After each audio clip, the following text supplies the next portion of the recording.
कर्नाटकमधील योग शिक्षकाविरोधात अतिप्रसंगाचा गुन्हा दाखल करण्यात आला आहे. एका NRI महिलेने शिक्षकावर अतिप्रसंग केल्याचा आरोप केला. त्याच्या विरोधात पोलिसात तक्रार दाखल केली. पोलिसांनी आरोपी योग शिक्षकाला अटक केली आहे. प्रदीप उल्लाल असं त्याचं नाव असून तो 54 वर्षांचा आहे.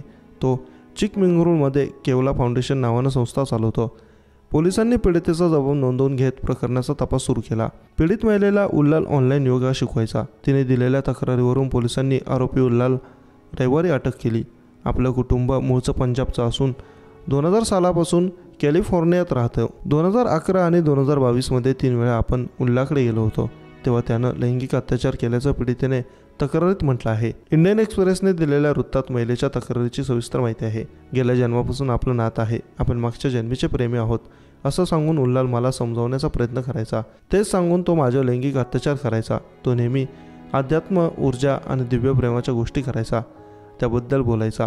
उल्लालनं जबरदस्तीने ठेवलेल्या शरीर संबंधातून मी गर्भवती राहिले, पण माझा गर्भपात झाला असं पीडितेने तक्रारीत नमूद केलं आहे. माझ्यासोबत घडलेला प्रकार भयंकर आहे. त्यानंतर मी घाबरून गेले, पण आता धाडस एकवटून तक्रार दाखल केली आहे असं पीडितेने म्हटलं. पोलिसांनी दिलेल्या माहितीनुसार प्रदीप आधी दुबई योगा केंद्र चालवायचा. 2010 मध्ये तो कर्नाटकमध्ये आला. त्यानं चिकमंगळूरमध्ये 3 एकर जमिनी खरेदी केली. हिमालयाची सैर घडवण्याचं आणि योग प्रशिक्षण देण्याचं काम तो करायचा. प्रदीप उल्लालनं त्याच्यावरील सर्व आरोप फेटाळले आहेत. 2011 आणि 2022च्या दरम्यान पीडिता प्रदीप उल्लालच्या चिकमंगळूरतील योगा केंद्रात आली होती. यावेळी योग शिकवण्याच्या बहाण्याने प्रदीपनं तिच्यावर अत्याचार केला आहे.